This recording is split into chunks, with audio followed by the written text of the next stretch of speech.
On out of the bucket. The magistrate questions are already in there. The judge questions are still in their envelope. We'll open that and put those in there after we finish with the magistrate debate. Each candidate for the magistrates will have 3 questions. Each candidate for the judge will have 5.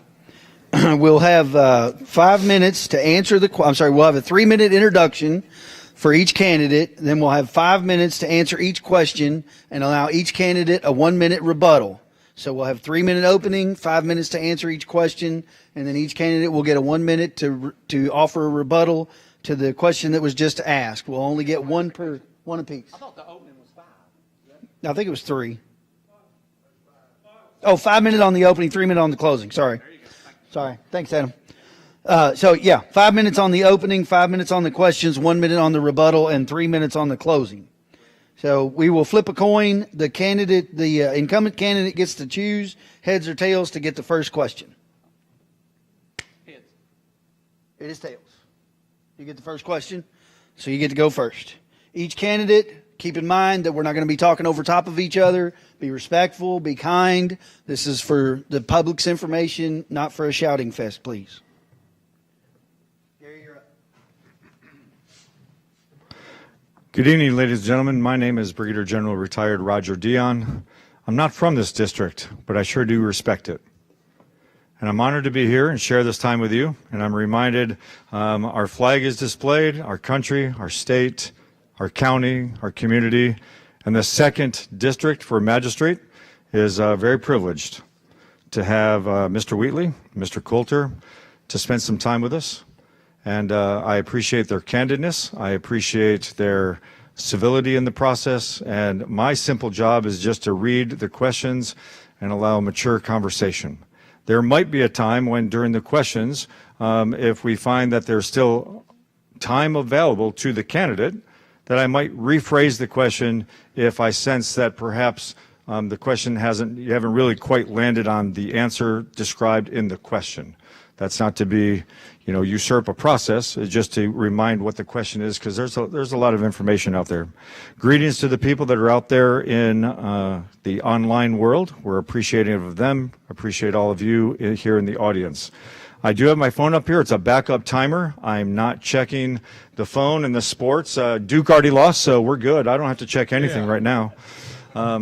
So without further ado, we appreciate the very first question. And as already mentioned, I'm just going to draw a question out of the bucket. They're going to do their introduction. Oh, I'm sorry. I got ahead of myself already. 5-minute introduction. Sir, the floor is yours. Okay, first of all, I'd like to thank you, General, for your years of service in our military. We really appreciate that. I had a 45-minute speech prepared, but I left that version at home, so I'm just going to do 2 minutes for everybody. Good evening, everyone, and thank you for being here, and thank you for caring about the future of our community. My name is Gary Coulter, and I'm honored to stand before you as candidate for 2nd District Magistrate. I'm married to Sandy Ritchie Coulter for 43 years. I know I just looked 39, but that's beside the point. I have 1 son, Lance, 1 granddaughter, Quinn. I'm running for this office because I believe in fairness, accountability, and service. Speaking of service, I've dedicated my life to service in Nelson County. I've been 2nd District Magistrate on Fiscal Court, been an EMT for Nelson County EMS, and I'm still licensed today, 48 years. Volunteer firefighter, deputy coroner, and I was an advocate for the new Veterans Park by serving as magistrate on Fiscal Court. I was helped secure the lease agreement between the court and the Veterans Park Board. All this while owning and operating a successful business here in the county. My goals for District 2 are follows. Finally get some answers about the low water pressure in District 2, our district. Number 2, no data centers on agricultural land. No solar farms on agricultural land. Keep renewable energy conversion plants out of District 2, such as the one on Spencer Mattingly Lane that was eventually moved to Marion County after the public outcry.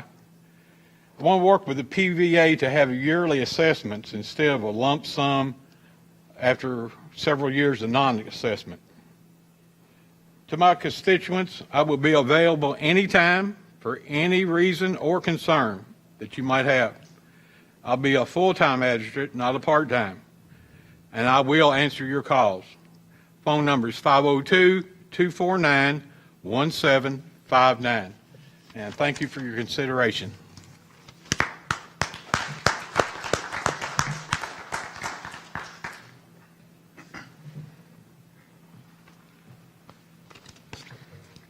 I would also like to thank those who put this event on and thank General Roger Dion for his time and helping with this.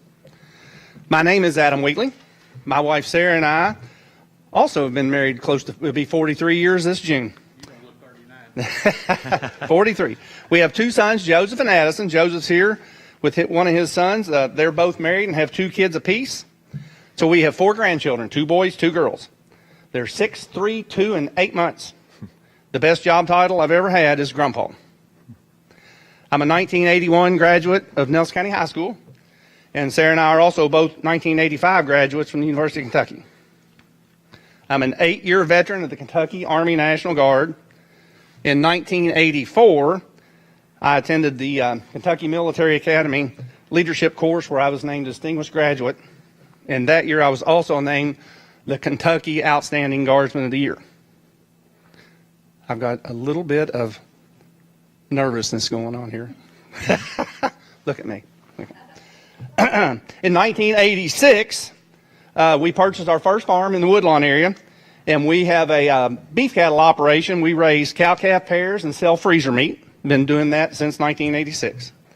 I worked 5 years at Winco of Kentucky, 15 years at Heaven Hill Distillery, where I supervised the shipping dock.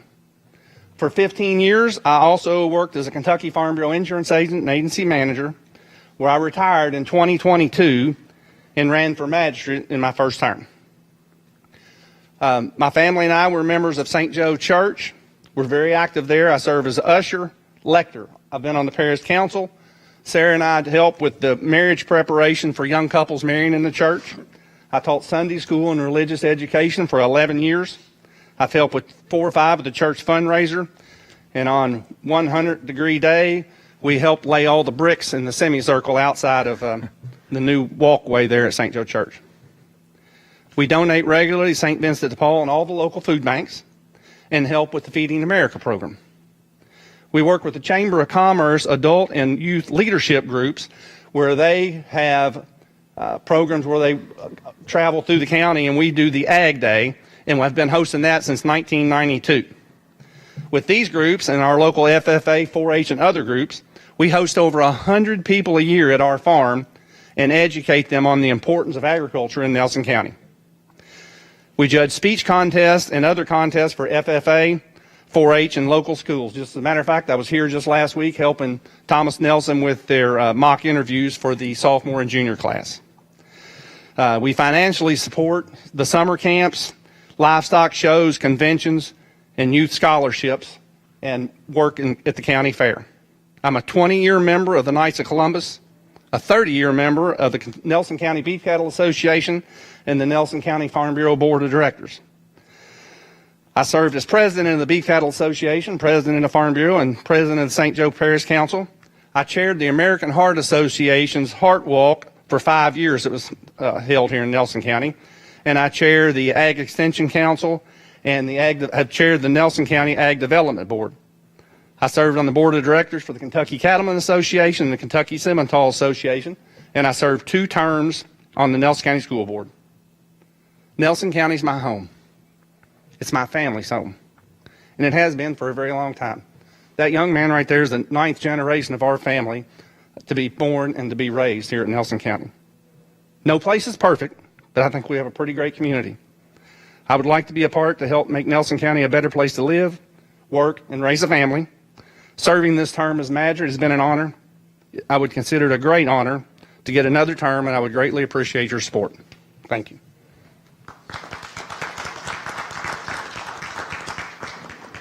I commend both of you. You made it both within your allotted time and had a little extra, so I think we're on the right track. Let me select the first question, please. Mr. Coulter, if you'd like to come up.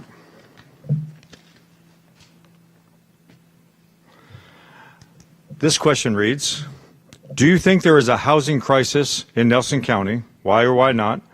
And what is your plan to combat it? Leave it there. Well, there probably is a housing crisis in Nelson County, but in our district, the densely populated area of Philiatru Lane at Woodlawn Road is unbelievable. They have built so many houses, apartment buildings. So in our area, no, in our district, there's plenty of housing. As far as the other parts of the county, I'm sure there's other places that you could see a benefit for more housing. But I'm representing my district, District 2, and I don't think there's a housing shortage in that district.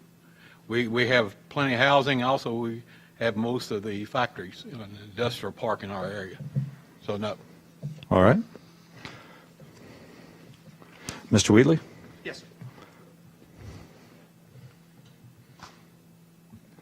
Go ahead, please. So in District 2, as Gary said, we have quite a dense population. We are actually the smallest in area of the 5 magisterial districts because it is broken up by population. Now, as a county, as a state, and a nation, you hear it on the news all the time, there's a housing crisis. And in my opinion, a lot of that housing crisis has been imposed and inflicted on us by programs from the federal government. In 2008, 2009, 2010, because of the mortgage bubble crisis, the government implemented a lot of overbearing and overreaching laws and rules that caused the problem we're having today. And I think if we want to solve the housing problem, it needs to start at the top and work its way down. But as far as Nelson County and District 2, we're doing our part, but we have very little influence on what can happen with that housing crisis. Mr. Coulter, do you desire a rebuttal? No. All right. Mr. Wheatley, do you desire any other rebuttal or any other comments on this question? All right. Very good.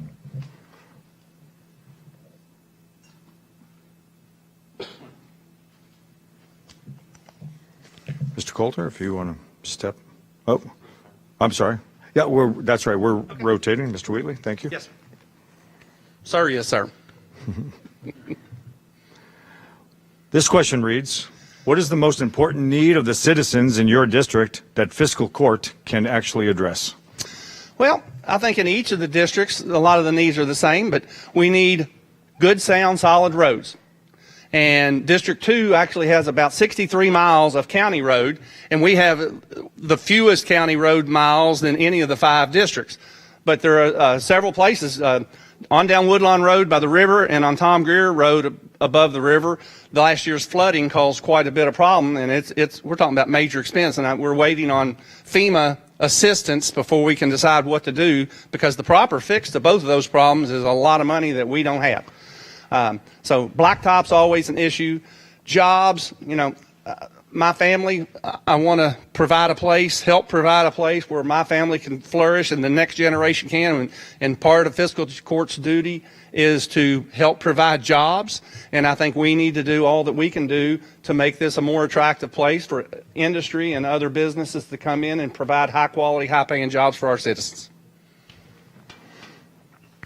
Well within time. Mr. Coulter, I'll repeat the question if you'd like. Okay.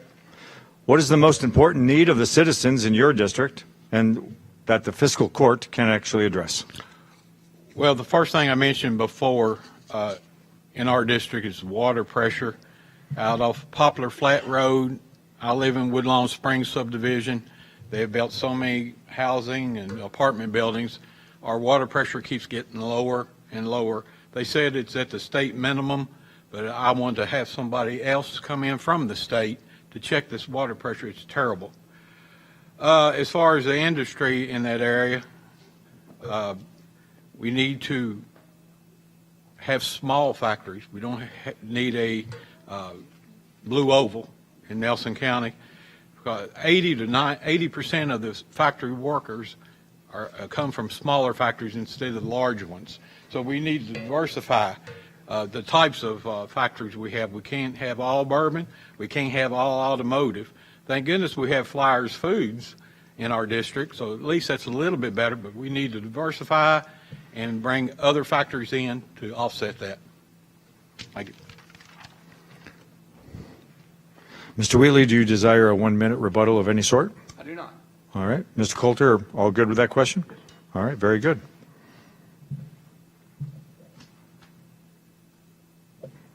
We're doing very well on time, so we might actually get one or two. I'll look to Dr. Snow for cues. I can juggle. This question. Oh, I'm sorry. Next up. I should have asked you just to stay right up there. I apologize. Thank you, sir. This question reads, do you have a plan to replace the dollars lost after the change in the bourbon barrel tax?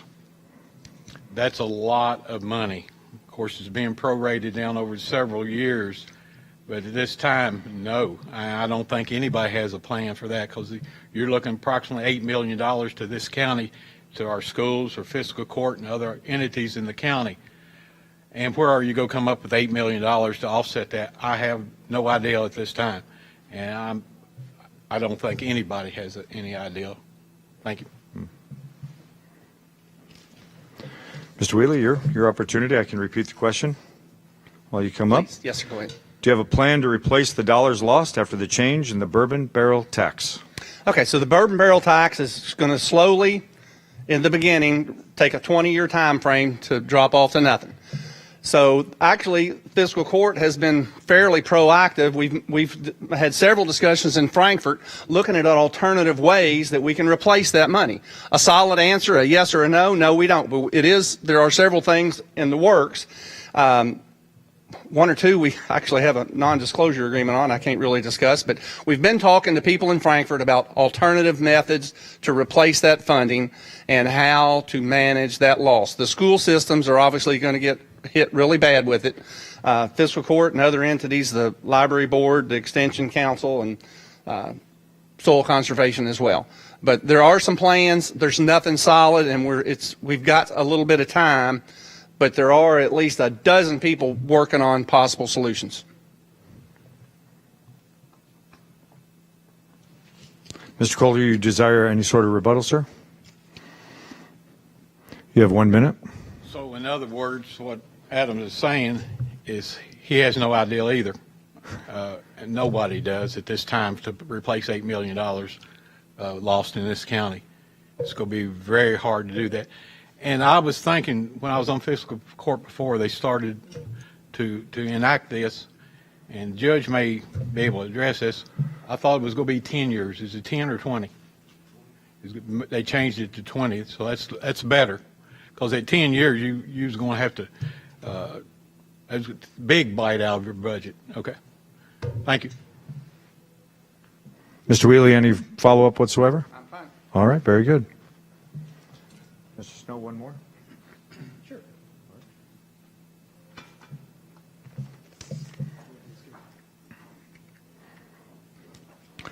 Who's next? Yep, please. This position requires many hours of community service.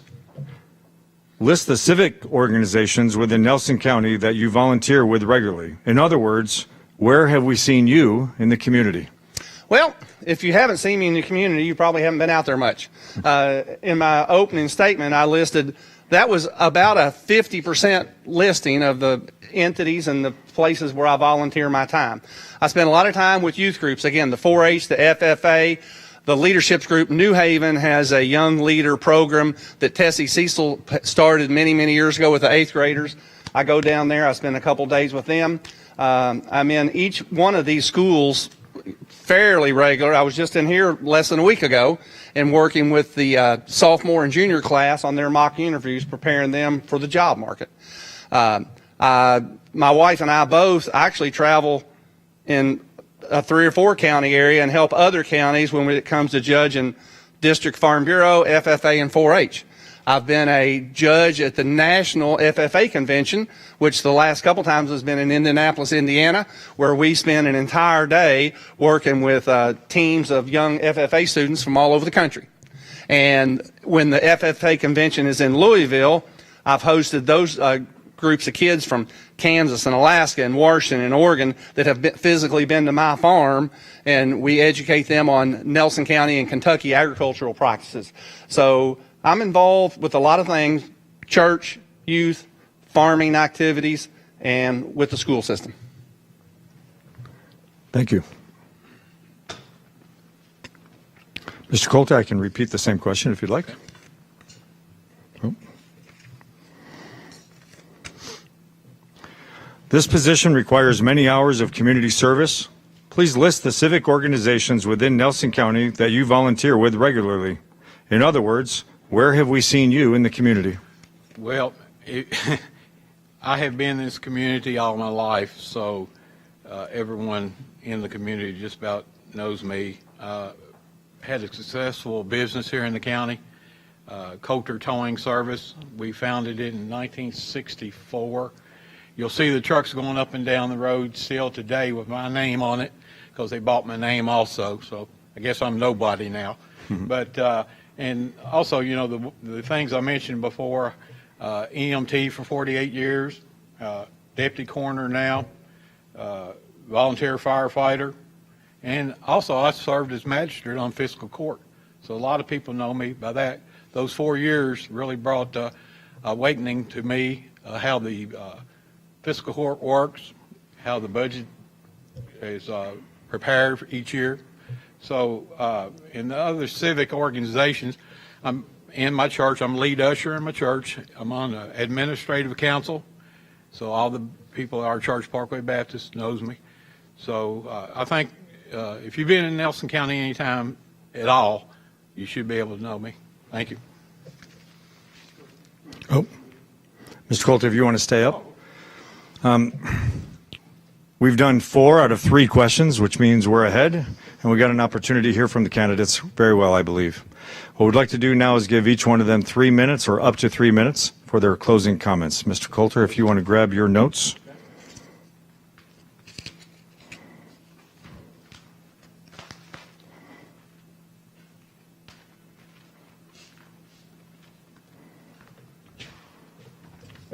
I would like to thank you again for attending or watching at home. I was thinking while I was writing this out, you know, when you go on vacation or on a trip out of town or out of the county for being 3 days or 3 weeks, when you get home, what's the first thing you say? There's no place like home. And that's how I feel about Nelson County. There's no place like home. I was born and raised and live here all my life. I've dedicated a life of service to this county, as I previously stated, and like to continue that service by serving you as 2nd District Magistrate again. I ask you for your vote, Gary Coulter, Magistrate District 2, and hopefully at the end of my term, you will say, as in Matthew 25:23, "Well done, my good and faithful servant." Thank you all. God bless you. God bless our troops, and may God bless the United States of America.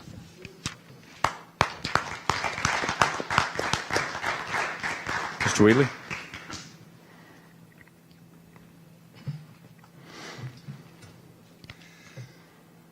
I pride myself in customer service. I work for you, not just the approximately 9,400 residents who live in District 2, but for all 47,000 Nelson County residents. When we spend money at fiscal court, that money comes from everybody in the county. When I get a phone call, an email, or I'm stopped at church or one of the stores in town, I always follow up the question and the response. I personally go and look at every issue, every pothole, every tree that's down, tree limbs hanging over the road, drainage issues, weeds and mowing that are blocking the driveway, nuisance complaints. I even went and picked a dead skunk up out of somebody's yard. After researching the issue that I've checked out, I contact the right department and try to determine what's the best course of action to have it fixed. I always follow up with the constituent and give them the response, along with a timeline or a reason of why we can't. Some things are not in our area and we can't help, but I can try my best to put them in contact with the right person. My phone number is available, and I answer the phone almost on the first or second ring. The only time I don't answer that phone is when I'm in church or I'm in the Shire. If you leave a message, I'll call you back pretty darn quick. My phone number is posted. It's everywhere. It's on Facebook page. It was on advertisements all around the county when I was in the insurance business, and it's on the fiscal court website along with my emails, and again on my Facebook page, and it's 502-349-2665. Your current court, which I'm very proud to serve on, has made significant changes in just 3 short years. On the court, we've got the 5 magistrates and our judge. We've lowered the county portion of your property tax 14%. Each of the 3 years we have lowered that tax. We've made changes to the county's phone system that has saved us $66,000 a year. That's a recurring savings each and every year. We implemented an inmate work program with our county jail. Inmates pick up roadside trash. They help with bulky item pickup. They mow and landscape county property. And this has been a savings to the taxpayers of hundreds of thousands of dollars. With the help of Candy Masseroni Representative and State Senator Jimmy Higdon, we brought the driver's license office back to Nelson County. We've just completed a much-needed renovation of the old courthouse. We've gotten state assistance on multiple bridge programs that the county didn't have the money to fix or repair. And through some grants and some persistence and constant nagging and aggravation, we were able to get several of those bridge jobs approved, and several have already been completed. We've added new radio tires and are adding 3 more. This project has given our first responders better communications in remote areas of the county. Mr. Wheatley, we're at 3 minutes right now, sir. If you can close with a sentence or two. Very good. During this time and on this campaign, you're going to see some yard signs. I'm asking for your vote.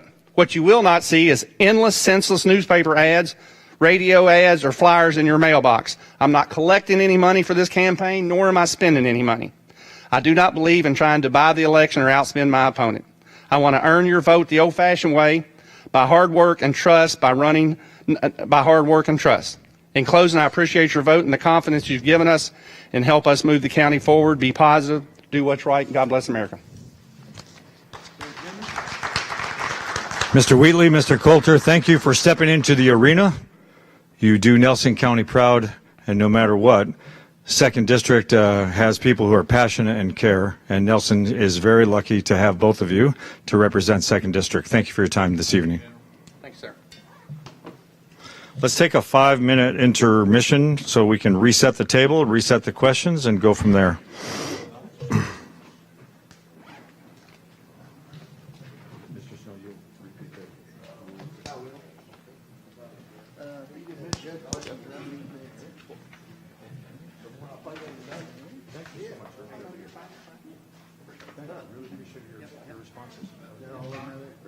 Yep, they're all up.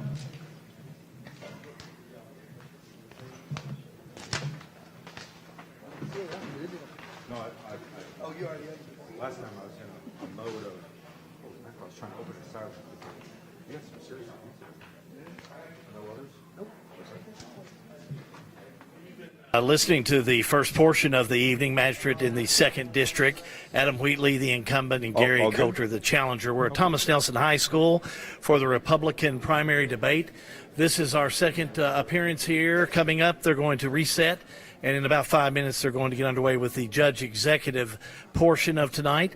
That would include the incumbent, Judge Tim Hutchins, and the challenger, Don Thrasher. Stephen Carney is here with me.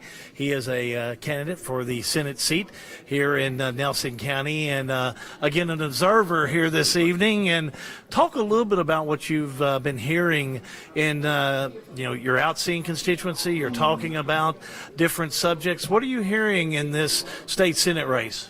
Well, absolutely, Hal. It's definitely glad to be privileged to be down here tonight and see some of the other races that are going on. But my thing in this campaign has been getting out, traveling the roads of the 14th District, going out and hitting the back roads and the secluded portions, as well as being out there, being a present face and being visible. So a lot of miles have been getting put on the cars, a lot of miles have been put on the soles of my shoes, getting out, knocking on doors and talking about issues and advocating for being the candidate that will go to Frankfort and advocate for legislation that pushes Kentucky forward. Talk about some of those issues, like we're going to hear tonight from these two candidates for the Republican Party of Nelson County Judge Executive. What are those hot topic issues that you're hearing about? Well, the big reason why I wanted to come down tonight, Hal, was because whoever wins the races that are in the debate tonight, I, as a prospective state senator, will be working for whoever wins these seats. So I want to put Kentucky and put legislation in a position where our communities in the 14th district can thrive. So for me, it's all about growth. It's all about legislation that pushes Kentucky forward, making Kentucky competitive. You know, that's how come I've been an advocate for keeping Kentucky on a pathway to eliminate the income tax, working in Frankfort to alleviate burdensome restrictions and regulations that kill jobs, working toward making education work for Kentucky, always making sure that Kentucky law reflects Kentucky values. So what I say is, as long as local people are willing to work for the communities, I can go to Frankfort and work to make Kentucky competitive, so that the results and opportunity can be there. And as long as we can work together on shared goals, I'm ready to take my experience as a county magistrate from the local level to Frankfort, advocate for policies that work for our communities. I know you have to be, and you say working for your communities, I know you have to be hearing things about education, even reform in economic development. What are a couple of the things that maybe you're hearing on? Either transportation is a big thing in Central Kentucky, and Jimmy Higdon definitely was a transportation senator. Talk a little bit about maybe a couple, three of those things that you're hearing just while you're out on these county roads in Central Kentucky. Absolutely. Well, Hal, county roads are definitely something I have experience in dealing with as a county magistrate. Fortunately, thanks to the work of Senator Jimmy Higdon, I was able to pave a few roads in the Washington County's 4th District, so whoever my successor is going to inherit a better position than I took on when I took office 4 years ago.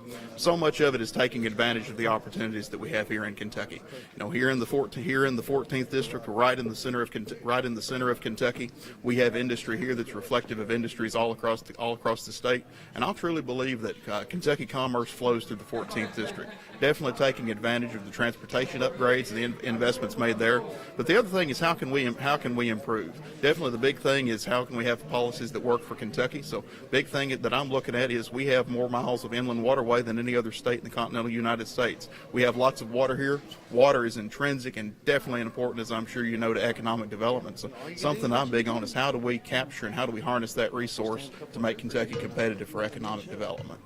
Well, thanks for joining us, and enjoy the judges that will be speaking here a little bit later. And we look forward to April the 9th, as G&G On Demand will be sponsoring the 14th District candidates for the Senate seat at the Opera House in your hometown of Springfield there in Washington County, for more of a forum-like discussion about what to look forward to out of that seat. I look forward to it, and looking forward to getting out in front of the cameras and sitting down on home turf and talking about issues affecting Washington County as well as the other counties in the 14th District. Thanks for your time. Thank you. Stephen Carney, again, he's one of the candidates that is running for what we talked about coming up on April the 9th. That'll start at 6:30. Now, we're going to go back to the podium here at go ahead Thomas and make your Nelson way High to your School seats for me, for please. the Judge Executive discussion. Tim Hutchins, Nelson County Judge, the incumbent.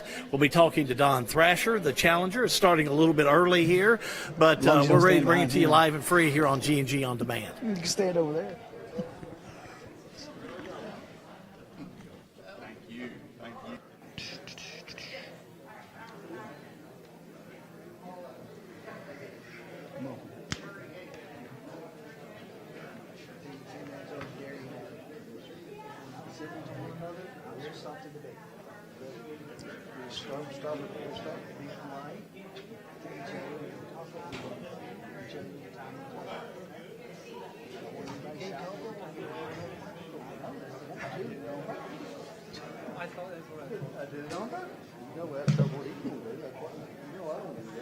No, of course not.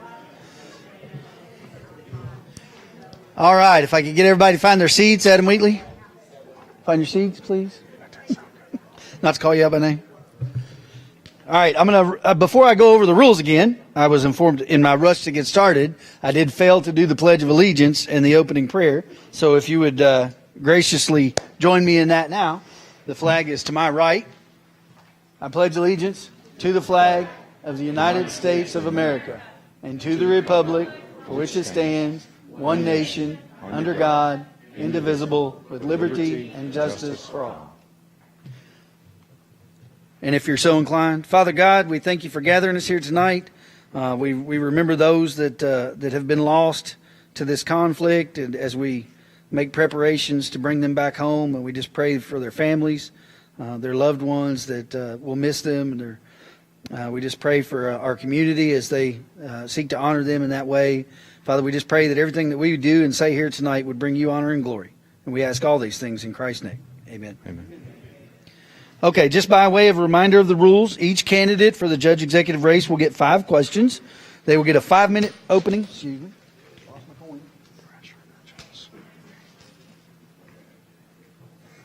They will get a 5-minute opening to introduce themselves, and then each candidate will get 5 questions, 5 minutes per question to answer those questions, with a 1-minute rebuttal for each question. At the end, the candidates will have 3 minutes of closing. If I would remind everyone just to stay seated as best you can and be polite to the candidates as they speak, and we will get started with a coin toss, and the incumbent gets the call. Tim? Tails. Tails it is. I'll let him go first. Right? Okay. Your choice. Good evening, everyone. While Mr. Thrasher comes up and he has first option, of course, he's going to do a 5-minute or up to 5-minute opening, and then we'll give Mr. Hutchins time for his opening. And then our intent today is to get to 5 separate questions, and if time allows, maybe a little more. Mr. Thrasher, the floor is yours. You have up to 5 minutes for your opening comments. Thank you, sir. Welcome. Just want to thank everybody for being here. Thank John and Gina Hutchins. Being a former chairman of this party, I know how hard it is to organize things, and I just appreciate both your efforts to do this. This election comes down to 2 simple questions. Are property taxes too high, and is Nelson County being managed responsibly? Because right now, across this county, families are feeling it. Property taxes are too high, and Nelson Countyans are hurting. Groceries cost more, utilities cost more, so the question becomes, what are you getting in return for those high property taxes? Because when you strip away the politics and talking points, what matters is this. Are your tax dollars being handled with discipline, transparency, and common sense? Right now, I believe the answer is no. Let's start with the facts, not opinions, from the state auditor's findings. Purchase orders not properly issued. Bills not paid on time. Bidding laws not followed. Missing documentation. Payments exceeding approved bids. That's not a political attack. That's the state auditor saying Nelson County has inadequate financial controls.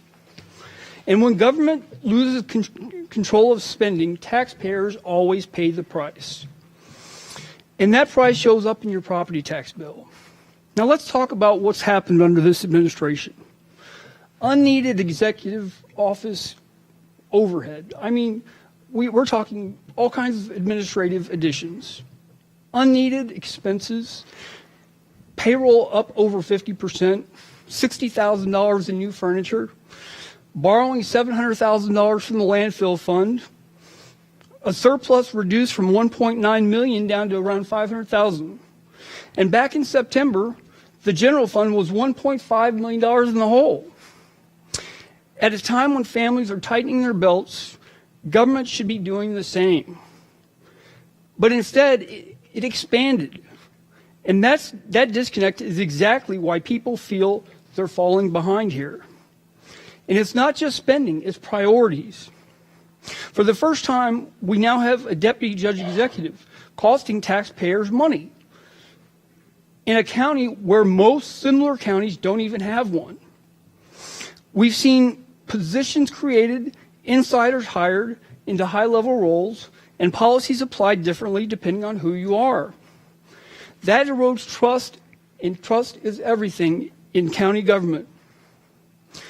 When major decisions were made, like changes to 911 systems, law enforcement raised concerns. The Hutchins administration promised law enforcement the new system would be worked out. Over a year later, the sheriff now calls the Hutchins 10-8 system a waste of money and set back the department's resources and deputies. Now here's the difference between me and my opponent. I'm not running to just manage this. I'm running to fix it and to take pressure off taxpayers. My plan is simple and immediate. Zero-based budgeting. Every dollar is to be justified. Freeze all non-essential hiring. Immediate audit of spending practices. Strict enforcement of bidding laws. Real transparency, not just press releases. And here's the key. When you control spending, you create the ability to reduce the burden on taxpayers.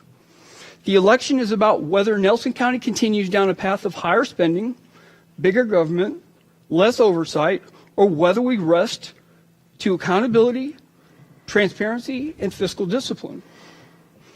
Now let's talk about priorities again, because this goes beyond dollars. We've seen efforts that raise serious concerns about the direction of law enforcement in this county. There have been moves that could shift resources away from the sheriff's office, defund the sheriff's office, to create a new county police force under the Hutchins administration. That's a fundamental change. And here's my position.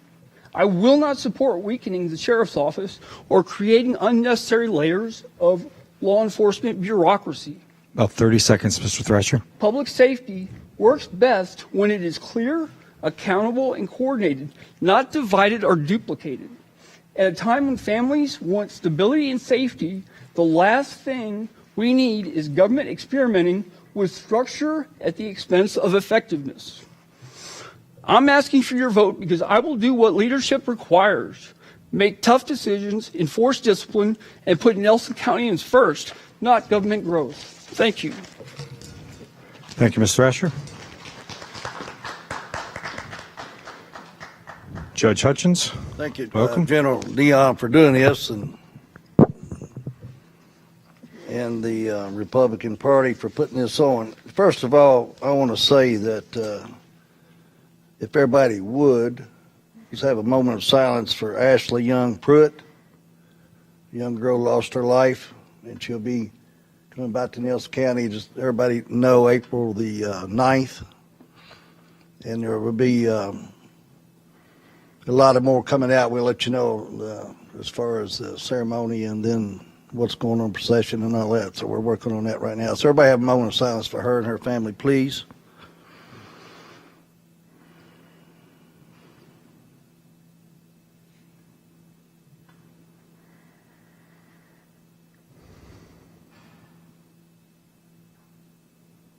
All right, thank y'all. So my name is Tim Hutchins, and of course I'm running for county judge executive. And May 19th is a primary, as everybody knows, and we just want to thank everybody for being here. And, you know, it's been really an honor and humbling experience to be the county judge. I was a magistrate for 17 years, and like Adam and Mr. Coulter is talking about community service and being involved, and I see them everywhere. I see all my magistrates everywhere. I've been everywhere in 67 years of my Nelson County life here, in construction and farming and store business and magistrate and community service and coaching and schools, events, and so on and so on. Probably unlike my opponent. I don't think anybody sees him anywhere ever. So it's really been an honor to serve. You know, it's I didn't think I'd ever become. I was doing the civics bee. Had a good little speech. They had a statewide civics bee or countywide up here the other day, and you talk to these young people and try to tell them, all my kids and family. I don't get any of my kids here tonight yet, but be a leader. Don't be a follower. Be a leader. And I'm going to tell you, that's my statement, and I think I've been a proven leader, and that's why I got elected 3 years ago, because of my work ethic. And we've instilled that work ethic in this fiscal court. All of our employees, we've changed the culture to a common sense culture, work ethic, and it's tough. It's not easy. I've had to eliminate some jobs. I've had to force people to leave. I've had to fire some people, and it's not easy.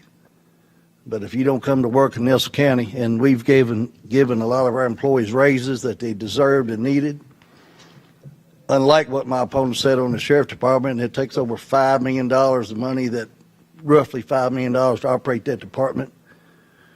We have given $6 and 48 cents in raises in 3 years to all the employees because we campaigned, I did, in support the police. We did have to make some adjustments on the fee pooling that we adopted through the sheriff department because they were overspending money, and the money goes back to the general fund, offsets the fiscal court's budget. That's what the state law says. And under the statute, 68 point, whatever it is, the county judge has judicial duty to watch all the funds coming in and out of the county, whatever department it's in. So I just feel honored to be your judge. I feel like we've done a lot of great things. It's a humbling experience. You know, my wife works hard, puts a lot of time in, and my family. You know, I want to thank them all. We got 8 children together, 5 grandchildren, and a lot of great supporters. And we've worked hard to get this county up and going where it should be. You know, every generation, every judge, every administration, they got their goals and objectives, and I think the county's done really, really good over the years, as well as the cities. But, you know, you got to look at, you know, I tell all of my departments, I know they get sick and hearing it because I say 30 to 40 years. Every time I want to do something, I want to make sure it lasts 30 to 40 years. And we built that industrial park about 22 or 3 years ago. We've sold out of land. I've sold 5 parcels of land out there, over $3 million worth of land. We're going to take and put in a new industrial park that you'll probably hear a big announcement really, really soon. 30 seconds, Mr. Hutchins. So we've done so many things. And, you know, it's easy to get up here and criticize. I think Adam said we've saved about $7,000 a month in changing the phone systems out. You know, that's $80,000 a year. How many people have thought that? It took me about a year to get it done. And I'll get into more of it here a little bit later. We've lowered the top property tax rate. It's what we established. We don't set the assessments. 13.7 to 11.7 in 3 years, lower than what the state recommended. So We're at time, Mr. Hutchins. thank you, sir. Thank you. My next, he opened. The coin toss went to Mr. Thrasher, so I think Mr. Thrasher gets the first question, Okay. and then flip-flop back and forth. I would remind you guys, get a little closer to the mic if you would. It's not picking up very well. Commend both for sticking to the time. My apologies for the interruptions, but I think everyone's doing really well, so I really want to commend everyone involved. Let me get the first question while Mr. Thrasher comes to the mic.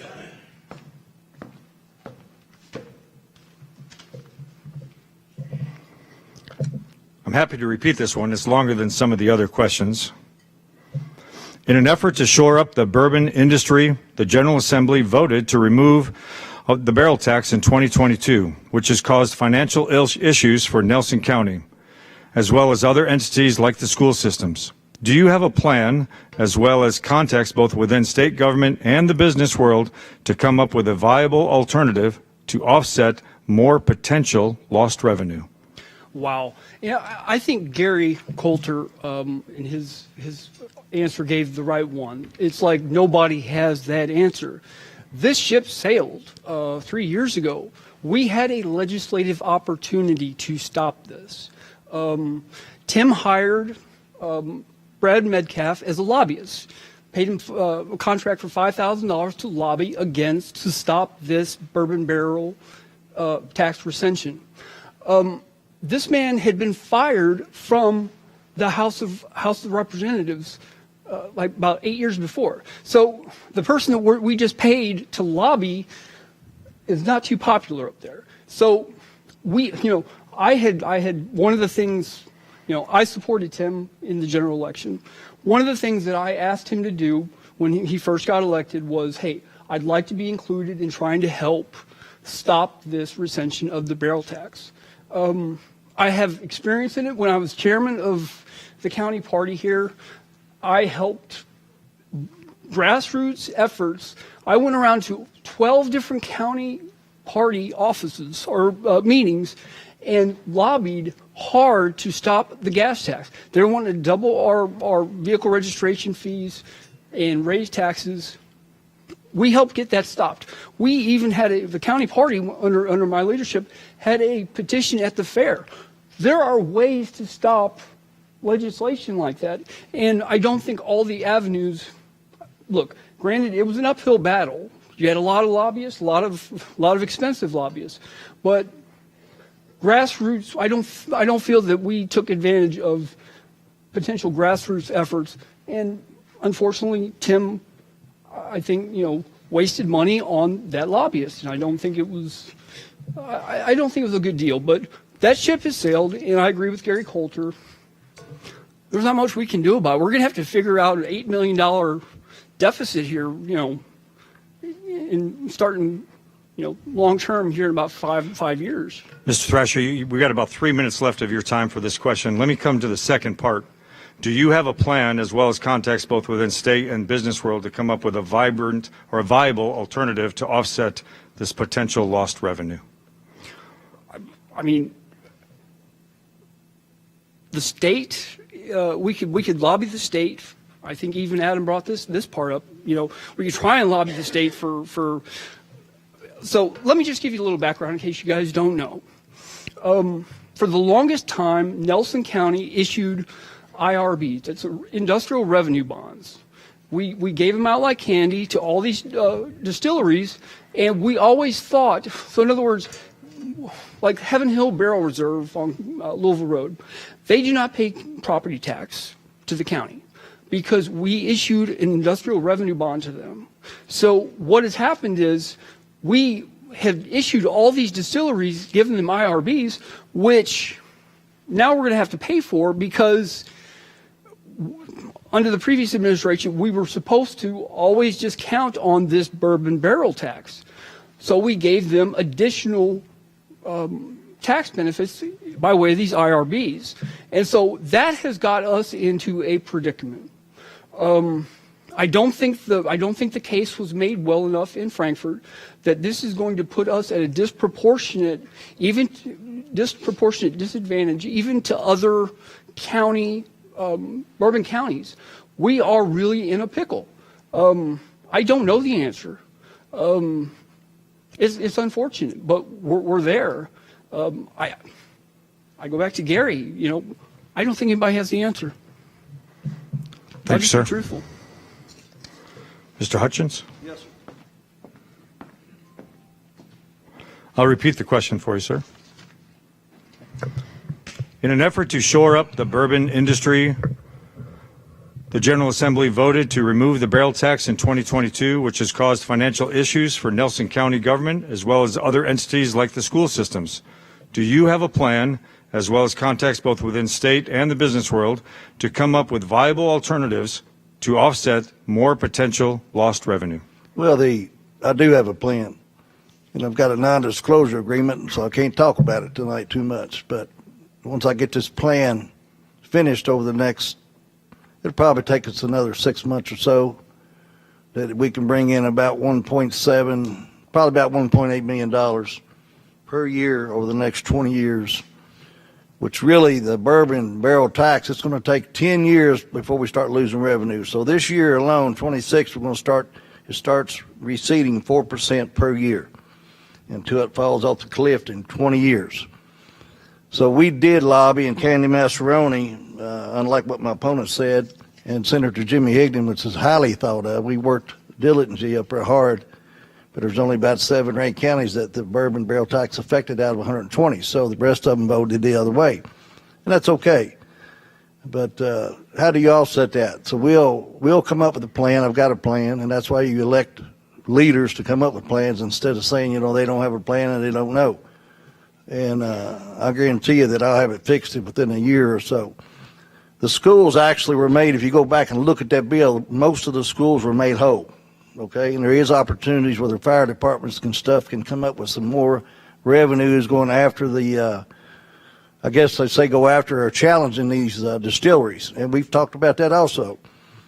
But, to say that, and you got Representative Candy Mastroni and Senator Higdon, for what I'm saying is like they didn't do anything up there. I don't know if y'all know this or not. He was even ejected from Frankfurt. He couldn't even go back up there. I don't know if they allow him up there now or not. I just want to let you know that that's a fact, and go back and look at the records. So, but I'm not going to, spend my time on negativism and all that. So that's where part of the Brad Metcalf and the finance financial person came in play. We have pulled in about $4 million in. We have blacktop $4 million worth of county roads in blacktop money. Record, 3 years in a row. Record. How we do it? We went to the state, and they helped us offset with a lot of state money, plus our local money that we get out of the gas tax. $4 million on county roads has been unheard of, and that's probably some of the most important things we can do. That helps us offset these taxes that we're going to be losing for a little while. We put 4 new bridges in on county roads, about $1.4 million that we lobbied through the Frankfurt with Brad Metcalf's help and Catherine's help and my help. We brought in millions and millions of dollars in what I go call, you can call it free money, grant money, but when it's not local money, I call it free money because it's not coming out of y'all's everyday general tax dollars. It goes to the fiscal court, and that's facts. So, we talk about that phone system. That was, I already said that earlier. We allocated some of that money. We put up 170. I think we got about 130 up right now. We authorized 170 street lights at main intersections for county, state roads, and some city roads. Anybody that's driving, anybody getting a little bit older, and got kids driving that you're worried to death about, that's a life safety thing that we did. Very, very, very important. So when I come up with this proposal about, we put in over 100 city water and 100 residents get city water. I think 7 roads didn't have city water. It's unheard of. People didn't realize it. I didn't even know that. We've got over 1,000 people going to get high-speed internet over the next, about 300's already got it, about 700 more over the next 6 months, because we got a $2.4 million grant with Spectrum that we put up $200,000 to get. And that stuff just don't fall out of the sky. We had to work and work and work to get that. And I built a good relationship with all the leaders in Frankfurt and in Washington to do that. 30 seconds, sir. So that's how we offset some of this money that we're going to lose for a little while. But for 10 years, we're going to still gain that. And when I come up with this new plan, I'm going to show you here in about 6 months, you'll see that we're going to have a positive income. So I'll go back to the equipment we bought. He's talking about money. We bought a lot of good, great equipment for the road department, as you can see in that ice storm. Anybody can go out and pull all the surrounding counties. And we even helped the state on the state roads to get this ice storm. We was the first county in the surrounding counties went back to school. As an example, that's proof in the pudding. So it's because we manage well, we got good equipment, and we've got a great bunch of employees. If you don't pay your good employees, and you're going to keep them, you got to retain them. So We're at 5 minutes, sir. is that done in 5 minutes? That's 5 5 more? I misunderstood you.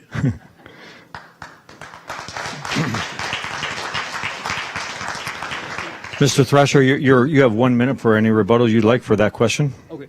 So, first off, Candy Massaroni and Jimmy Higdon did a great job. That was Candy, that was her freshman year. She had just started. She was 2-3 months into it. I do not blame Candy or Senator Higdon. They needed additional help. There's other mechanisms to lobby in this state, especially with Republicans. You go to the other county parties and you talk to their chairman, you talk to their members, and you put pressure on those members that are voting against us. That's how it works. And another thing, and I'm glad Pete Zabady from the Kentucky Standard's here, because they did a study or a report on that alleged ejectment. It was, first off, I was having a discussion. 15 seconds. I was having a discussion with Chad. We walked in, the NRA lobbyists walked in with him, and apparently you walk past a certain area, if you're not a lobbyist, and I knew that man wasn't a state rep, I walked past that. They simply asked me We're at to a minute, leave. sir. And Pete, I'd like you to do a fact check on that, if you could. Thank you. Could I have a minute too, sir? Yes, sir. Both candidates get a rebuttal minute after each question. Again, I don't want to get into the weeds about all that, but when Candy Massaroni and as well as Senator Higdon and several leaders there, and Justin and Jailer Hall, Raymond, the sheriff, went with us. Mayor Heaton went with us. I've had county judges from Bullock County and Marion County and several counties around us. So we went up there as a united effort. But the reason that it went the way it did, but we did get the sunset clause over 20 years, which is a big deal. And like I say, as it grows, I don't know if people know this, about 90% of all the bourbon are stored in 3 counties. So it's a big deal. So we have a plan that's going to, when I get this non-disclosure thing, I can't tell you about. But I want to tell 15 you. seconds. How many seconds? 15. 14 now. So, but the tax rate, 13.7 and 11.7 below, and Jim can testify to this because he said it. It's the first time he's ever seen it in history. We went below what the state recommended rate was ever. Thanks, sir. Appreciate that. Kudos to both candidates. You fully utilize your time. You fully utilize your rebuttal. I think we're going to change who's going first for the question. Yes, sir.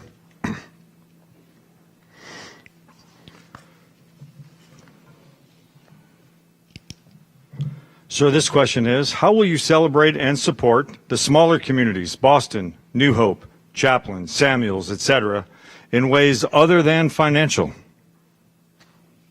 Well, I've already done it. I mean, I've been there. I've lived it. I've been all over the community. My wife could tell you I get home about maybe 7, sometimes 8, going on weekends, and I go to all these events and everything. I got a Boston man here. We went down and helped the Boston Community Center and just got some playground equipment, just put picnic tables up there, built a pavilion for them, and getting ready to build another parking lot and helping the Boston Community Center. New Haven, I think I told some of them, I thought I lived in New Haven. I've been down New Haven and all that area more than I have in Bardstown.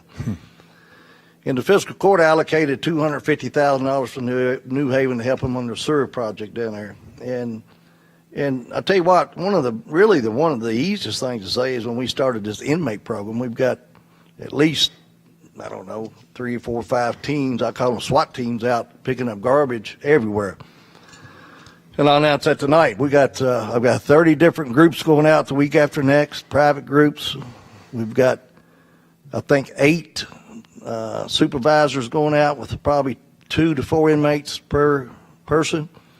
And then we're going to take the Nelson County Road Department, and we're going to do what we call a mass cleanup of the Nelson County. I don't know why this year, but it seems like there's garbage everywhere. And the bulky item pickup, we're doing it last week. This is our last week. We'll probably go out maybe Monday and do a little bit more after the Easter. And we're going to start on cleaning up these roads. And that's you'll see a big, big difference because they look terrible right now. I don't know why, but it's more than ever. Hopefully, I'm asking people to quit throwing garbage out. But the wind's been bad, blowing it everywhere. So, New Haven again, and then Bloomfield, we allocated $250,000 for them on the water line and helped them build their new park over there with their equipment, playground equipment. Beautiful, turned out beautiful. Fairfield, we helped them build a pavilion and fix their parking lot and drainage. And another thing we did, we sealed parking lots all over the county with money that we got from the state. I sealed the Justice Center parking lot up there. We got I got $58,000 from the state that I had to work hard. It took me a year to get to clean that parking lot up, re-landscape it, seal it, stripe it. It looks beautiful, especially going in beside the new Veterans Park. It just mirrors it. I worked with Town and Country Bank. They did the same thing with their property. So we've cleaned up the county all over. In the city of Bardstown, we've got inmates going in and helping them weekly. The mayor and I, we talk about a lot of different projects that we've got going and continues going. But the inmate program we've saved over $1 million that we've saved by doing projects that we used to have to contract out and pay out and employees out. And I've eliminated some of those positions through retirement and so on. We went out to our recreation park, Dean Watts Park. I've had them out there. I mean, they've worked out there we got, I'm going to say one of the top 10 parks in the state. We need to go to the next level, but we got one of the most beautiful sports complexes in the state of Kentucky.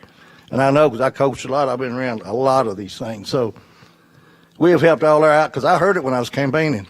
We're always left out. New Haven, Boston, everybody, Bloomfield, we're always left out. The county judge don't ever come around. Well, I'm going to tell you right now, I think like I said, I about moved in there. I'm going to put a bed in the back of my truck because that's where I stay a lot. So we've got some people from New Haven that we can testify to that. And Mayor, see here, Mayor Marksberry, Reed Marksberry, a good friend of mine from Fairfield, and they don't have any resources. Some of these small communities, it's tough on them, you know, so we have engaged with them and really helped them a lot, and we got a lot more to do. How much time I got left? You have 45 seconds. I don't know if I can talk that long or not. I'm going back to talking about, we have allocated for police enforcement, about $5 million a year. For this size county, that's a lot. We spend about $1.5 million allocating out of the general fund to the ambulance EMS service. That's what we have to subsidize with because the Medicaid and Medicare don't pay enough. 15 seconds. $2.5 million, $2.4 to offset the jail because the state don't pay us enough money. $1.4 million for the health department. You add all that up, it don't have a lot. You don't leave a whole lot left over for the anything else. So, all right. There's time. Thank you, sir. Thank you.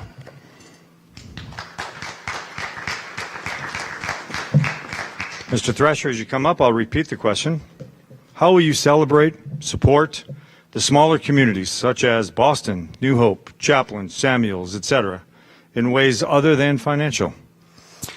You know, we have some amazing small areas. A lot of times people say, you know, they call us, you know, small town and only, you know, consider Bardstown. You know, this is a small town. But Chaplin and Bloomfield and Fairfield, they are, you know, unique communities. And, you know, I think Chaplin was wanting to have a park, and I know there was someone that was wanting to donate the land for a park, and I think the county was making it difficult for them.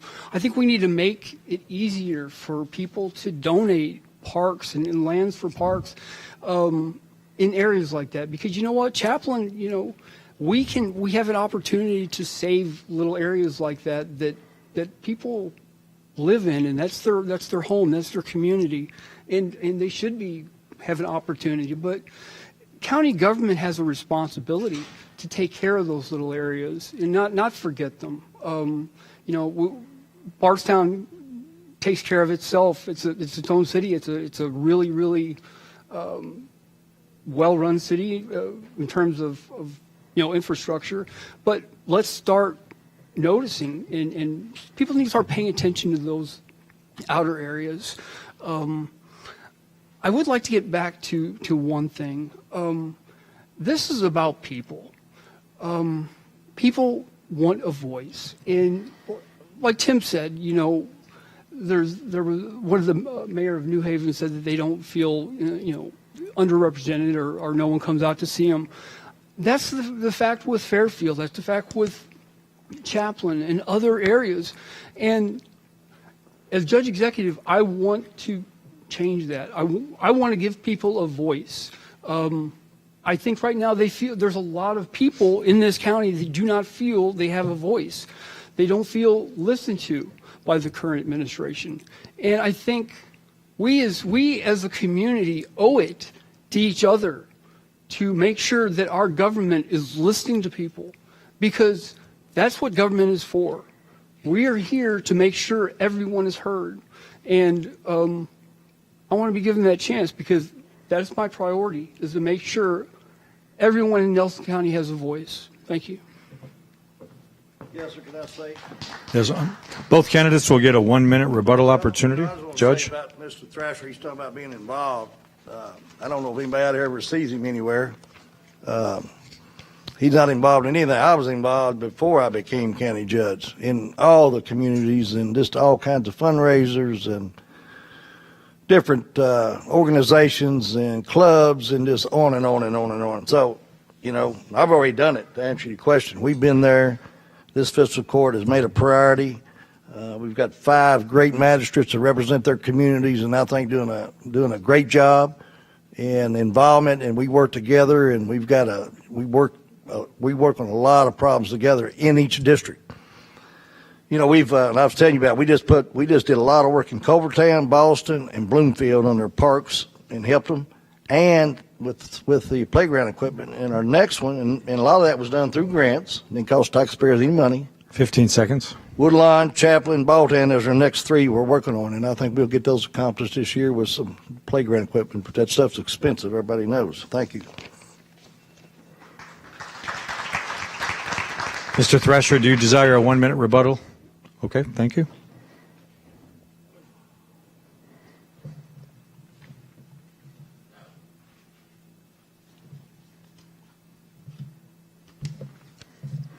Our next question for the next, Ms. Thrasher, I think you're first. This question reads, what is your long-term plan for upgrading and maintaining county roads and bridges? Well, there is a lot of infrastructure issues, especially with some of our older bridges. We have to have a master plan unlike what we have now. By the way, Brad Spalding, our current county engineer, does an absolutely really good job with the resources that he's been given. And I think we have to make sure that certain allocations aren't being politicized. I know the current administration politicizes whether someone supports him or not is determined by how much money that district gets. And that's wrong. I know he's going to deny it, but he puts pressure on magistrates, and if they vote against him, if they go against him, he takes away road funds or threatens to, or some sort of, that has to stop. And Tim, this is not personal. I really have nothing against you personally. This is about people. This is about the right thing to do. And these are the stories that I hear. And road funds, money for bridges should not be politicized. But we need to come up with a master plan. And I know Brad Spalding, our current county engineer, is going to be leaving in August. We have another county engineer, PE, John Greenwald.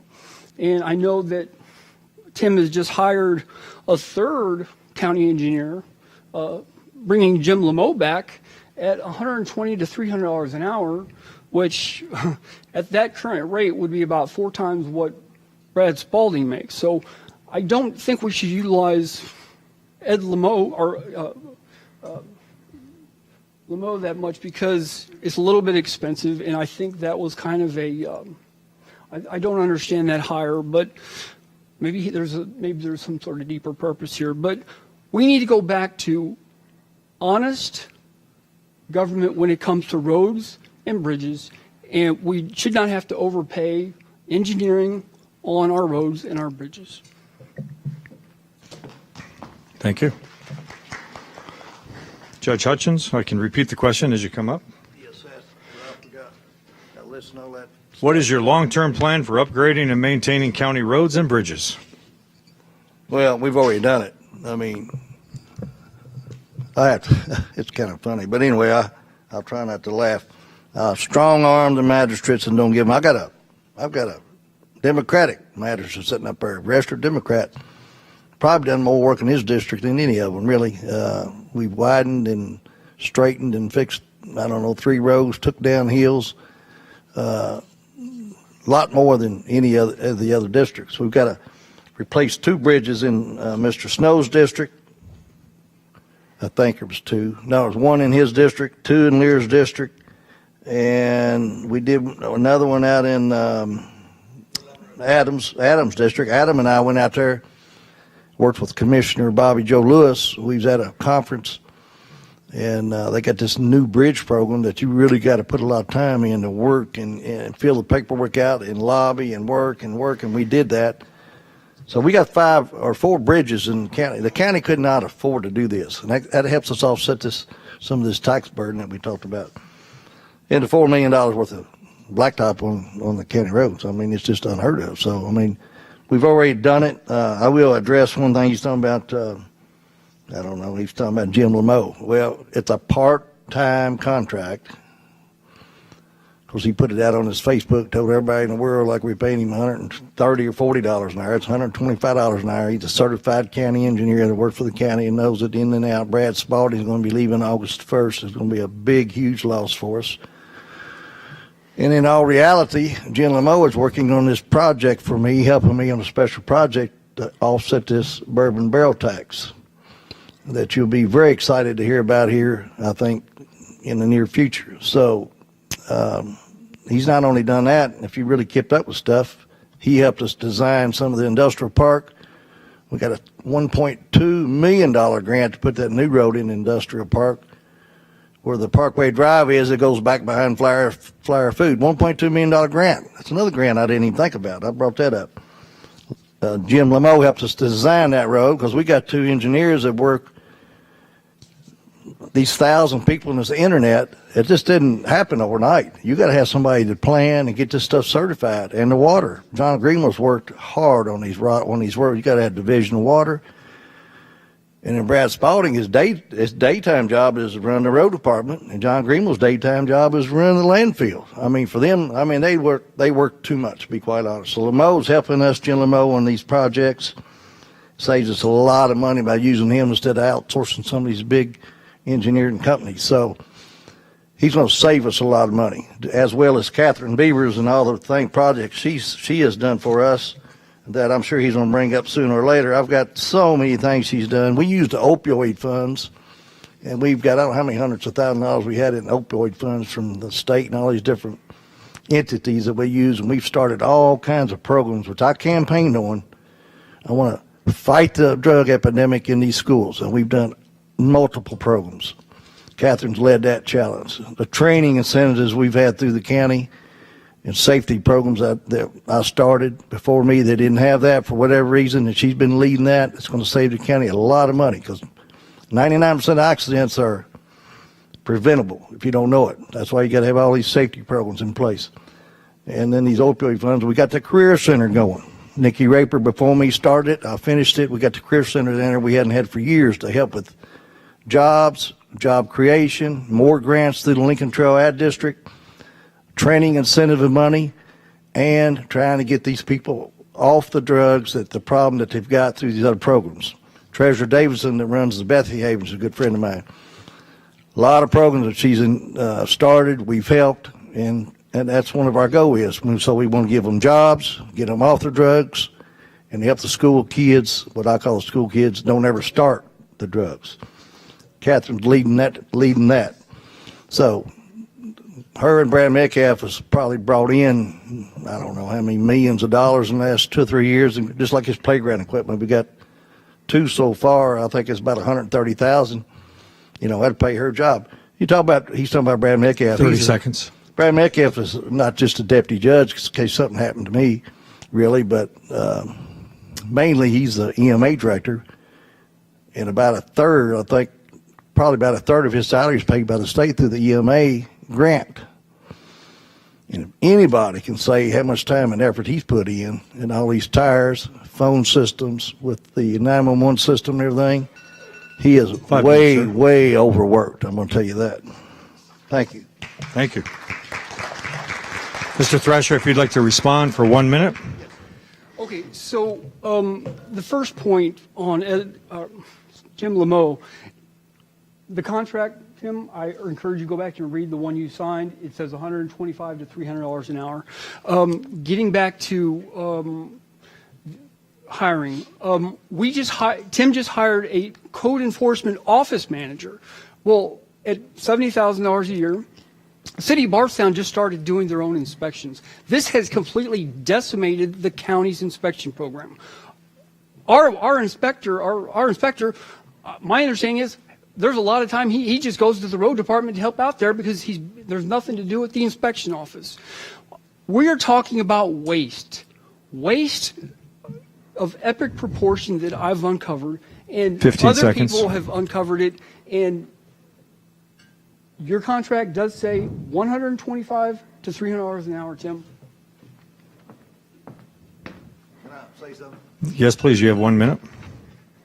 Well, I don't know where he gets his information at. I know where he gets it at because he stays on that computer all night, but you better learn how to read it a little bit. I know what Lameau's making, and I got to authorize the checks, and I authorize the POs before he comes in. And it's not going to be $300 an hour, I'm going to tell you that.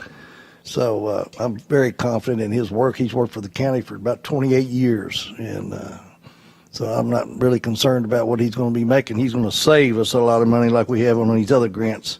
Code enforcement, we already had a code enforcement officer and 2 other assistants in there. So I don't even know where you come up with that. I got a code enforcement officer We eliminated 2 jobs in there already, so that code enforcement office is making it's a whole lot better in the black than it was before. 15 seconds. And our nuisance officer, which is under the code enforcement, we have cleaned up over 200 properties in this county.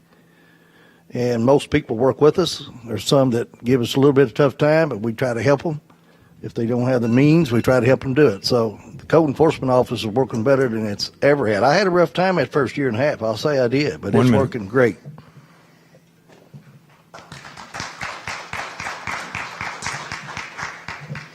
Commending the stamina of the audience and the candidates. We're now 3 out of 5 into this. Our next, I think, Mr. Hutchins, you're first up for this question. Is that correct? I don't know, Pamela. Yes.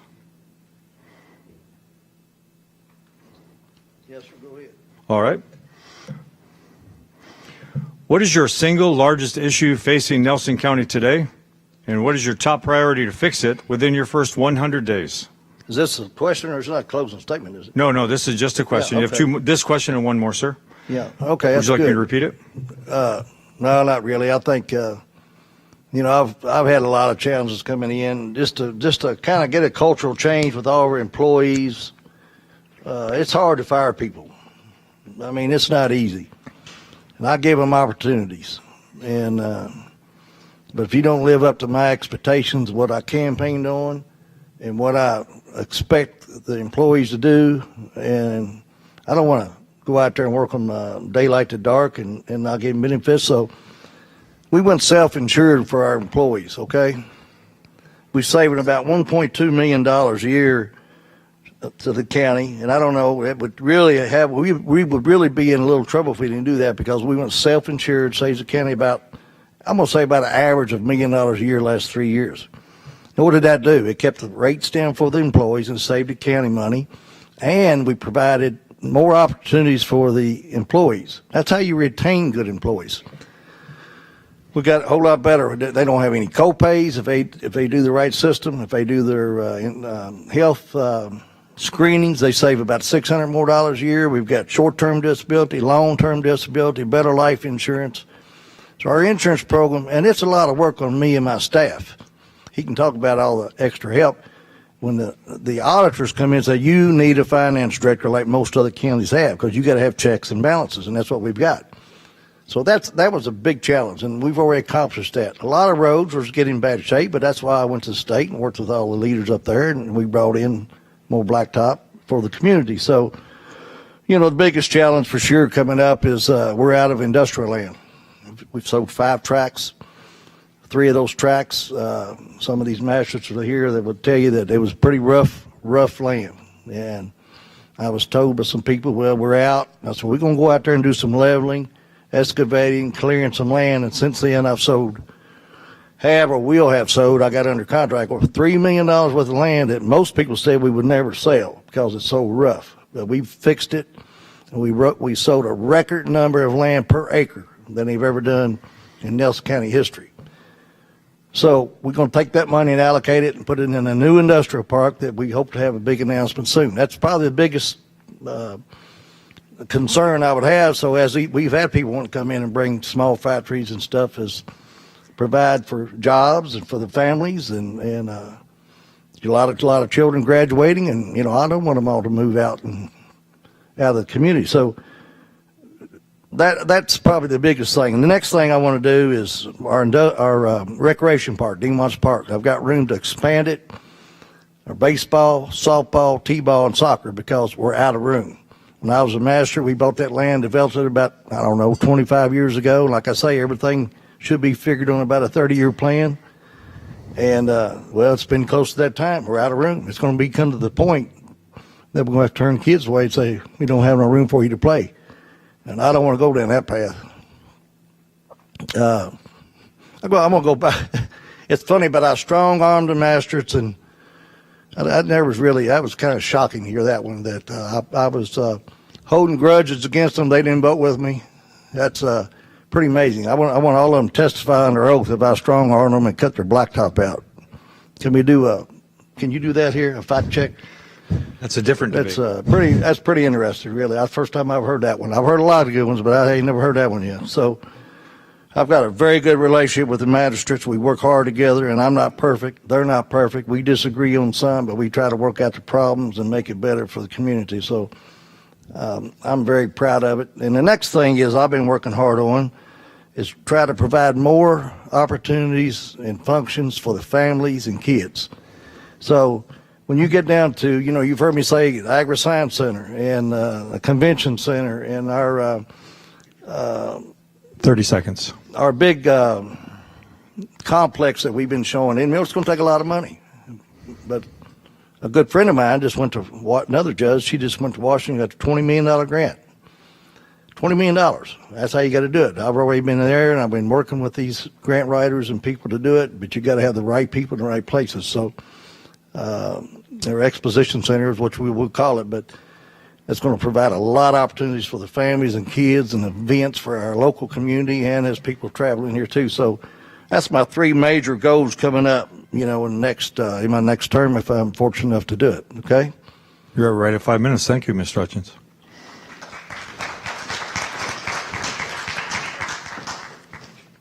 Mr. Thrasher, I can repeat the question if you'd like. No, I'm good. Thank you. Okay.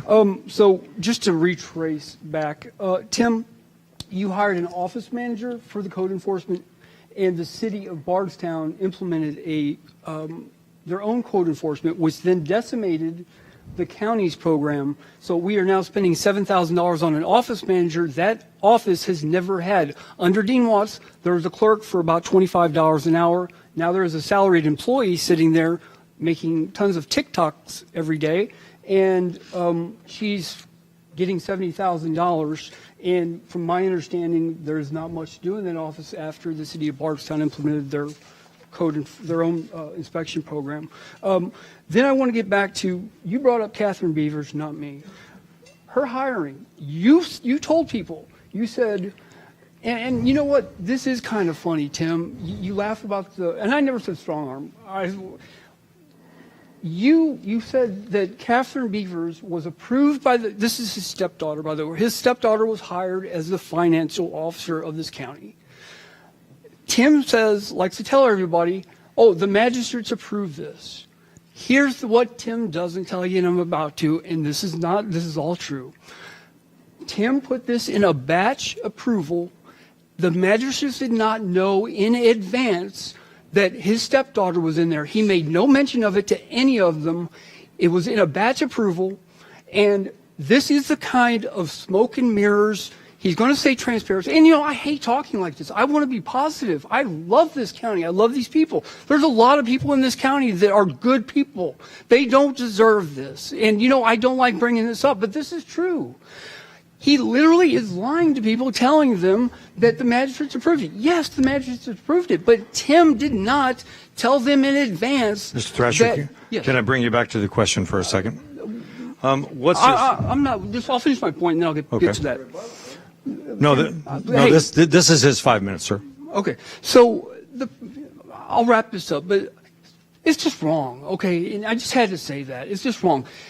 When you say that magistrates approved it, don't put a smoke and mirrors. Okay, so if you want to. The question: the single largest issue facing Nelson County today, and what is your top priority to fix it within your first 100 days? I'm hearing property taxes, spending and property taxes. Our home valuations went through the roof. We had a new PVA that went nuts. I mean, I'm talking crazy. All right, our valuations went through the roof. It's wrong, okay? That PVA is probably out the door, but it is given the county additional funds that it wouldn't have, all right? But at the expense of taxpayers. I want to fix that, all right? I want to make sure the county judge can appeal individual property taxes himself, and he should have, because some of this is just crazy. And to your point, the number one problem I see that I want to fix is elderly people that can't pay their property tax.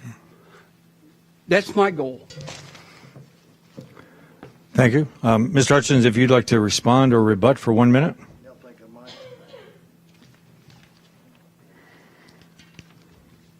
I don't know. I've kind of lost track. TikTok. So Vanessa stays on TikTok. Well, he don't know she's the one that runs that office. She has electrical inspector under her that by state law you have to inspect electrical. We have a contractor that works about 1 day, sometimes 2 days on the building inspections, because I'll tell you why. So I eliminated a lot of inspections because I campaigned on that and got rid of a bunch of code enforcement that we're not going to do, impose on the public. I don't do that. I didn't want that. We got rid of the inspecting the fences, privacy fences, outbuildings, lean-tos. I campaigned on that. We got rid of it. Garages. You don't have to inspect a garage unless it's over 1,000 square feet. If you want to remodel your own house in the county, you don't have to worry about getting an inspection. You live in that house. You still have to get new home inspections, but you don't. So I eliminated a bunch of that stuff. That's the reason I basically asked the code enforcement 1 minute, sir. building inspector to leave, and he did. The electrical inspector that was there left, and he did. And we've got one girl running that office, and we have an electrical inspector. She has 2 nuisance officers. They help her part-time because they both got full-time jobs. So anyway, I just want to correct that. Mr. Thresher, do you desire to rebut for this question, sir? All right. I think I'm up, John. Mr. Thresher's up first. Next. Okay.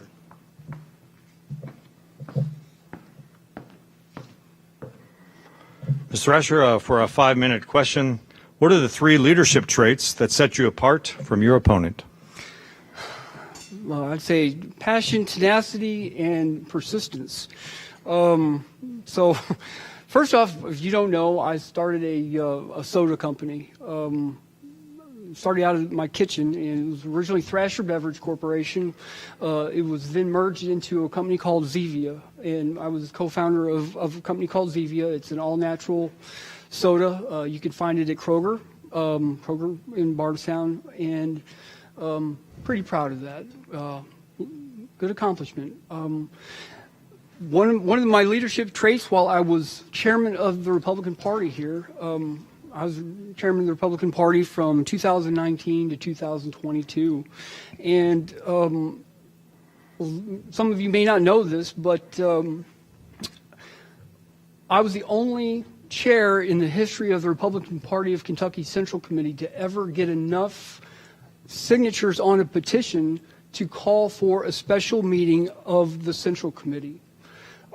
It was during the second impeachment of Donald Trump, and word got back that Mitch McConnell was not going to be supporting President Trump in the impeachment. So I got together and I got a hold of 30 other chairs and vice chairs throughout this state to put their pen on a petition, and we held the first time ever that a member-initiated Central Committee meeting was ever held. After that, interestingly enough, after I got the 25 signatures, I should get 30 signatures, required 25. The Republican Party of Kentucky changed the rules 3 months later. Now you have to get like 100 signatures. So good luck with that, John, if you ever have to do that. But the point is, leadership comes in different forms, in different ways. And you know what? I've always been passionate, persistent, and I care. You know, I'm not in this for money, for recognition. I don't need a building named after me at the fairgrounds. I don't need a $50 million building named after me. What I want is for people to have a voice, people's property taxes to be lowered, for honest government, for people to go and walk into a county office and know that they're being treated equally, treated fairly. That's leadership to me. I got involved with politics because of a road name. Judge Watts changed the name of our road without anybody asking. I thought it was wrong. That's how this whole thing started. And you know what? I'm pretty proud of my accomplishments. That's another thing. In this county now, you have to have a public hearing if Tim Hutchins wants to change the name of a road. Because of what I've done, Tim has to get a hearing. That's the way it's supposed to be. I want to have leadership that represents good government, honest government, and voice of the people. Thank you. Thanks, sir. Mr. Hutchins, I can repeat the question as you come up. You'll have 5 minutes. Yes, sir. What are the 3 leadership traits that set you apart from your opponent? Well, that's pretty easy because I've never have seen him do anything, so I just really won't go there. But I've been working all my life, and I ran the store business with my family, and I farmed, definitely farmed heavy for many, many years.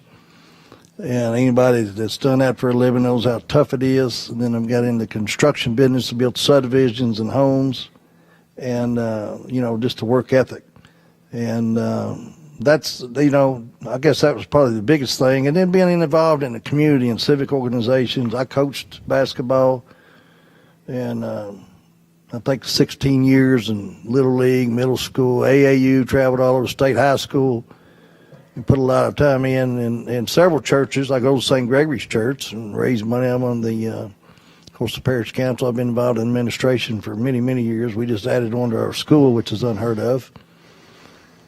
We've done just all kinds of work down there, and so it's just that's my trait, I guess, really, is getting involved in your community. And I'm a community organizer instead of a community disruptor like my opponent.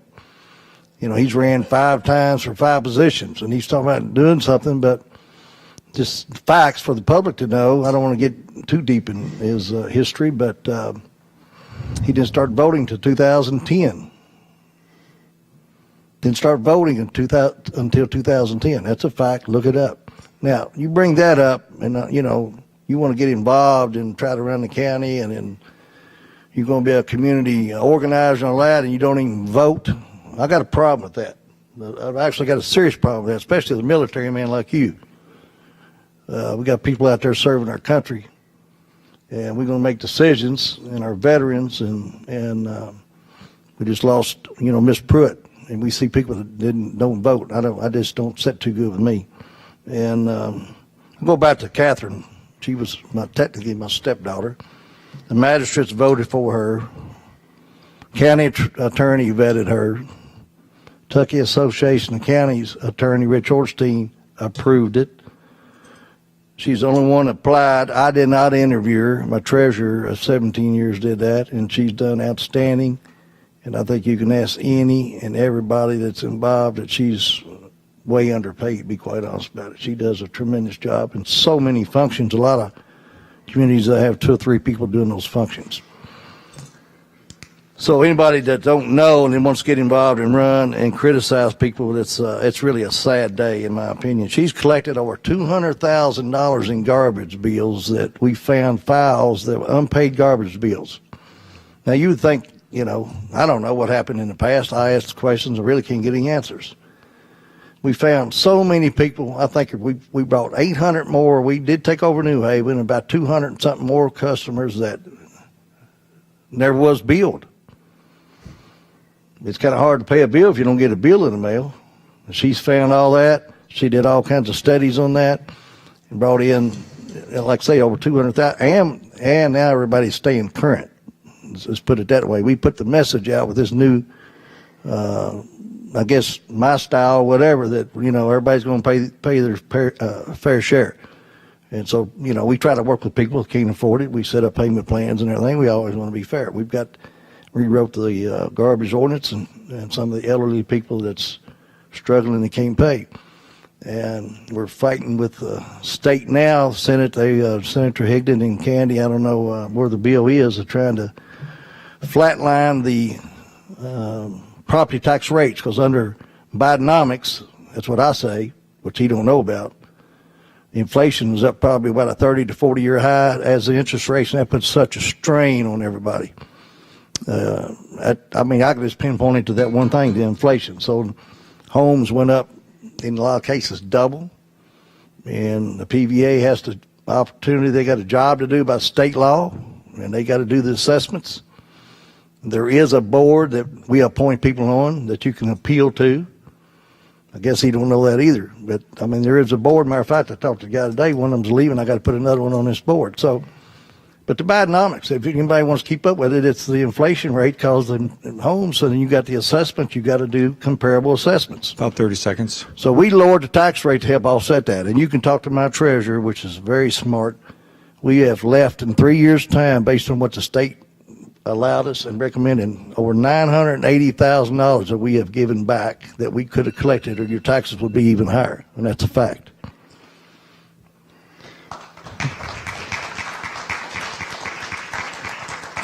Mr. Thrasher, you have a 1-minute rebuttal if you'd like. Thank you. Going back to his assertion about voting in, what did you say, 2010? I moved here in 2010. So, you know, I think Tim gets his facts confused, and that's fine. But I want people to have honest, good government. I don't think they're getting it. And there's an example is what he said about, you know, Catherine Beavers and being required somehow by the audit. We already have a treasurer that is supposed to handle those things, Tim. And to create this redundant office is a little perplexing to me, and I think to a lot of people. And to taxpayers that are hurting, I think that is one of the 15 main seconds. issues that I'm hearing from people. But I would just look at your facts again. Yeah, it's just like Mr. Thrasher, the 2010 voting record. I don't know what that's got to do because you just moved here. That might be the problem. You started voting in 2010. You just moved here. What's that got to do with anything? I mean, it's a fact. You admitted it in our last debate. I mean, check the record. I don't have to check it. You know when you voted and when you didn't vote. That's important to me. I don't know how the public's don't feel about it, but I think it's a pretty big deal. And then I was talking about the position. Most counties, I've checked all counties around, most of them have a finance director, treasurer, deputy county judge, and another financial person. You got to, because of checks and balances, that's where the auditors come in. You got to have checks and balances. I don't want to be responsible if money comes up missing like you've seen in the paper or these other communities and embezzlement and all that. So I 15 seconds. put in place checks and balances and inspections and programs in every single department in Nelson County. It's the first time it's ever been done, because I don't want something like that to happen under my umbrella, because I don't want my name in the paper. Thank you, Mr. Hutchins.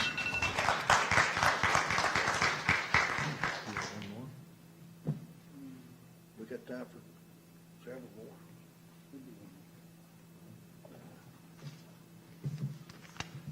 Mr. Hutchins, you're first for this question for the audience. This is our one bonus question, and then after this question and the round, then we'll go to the 3-minute closing for each candidate.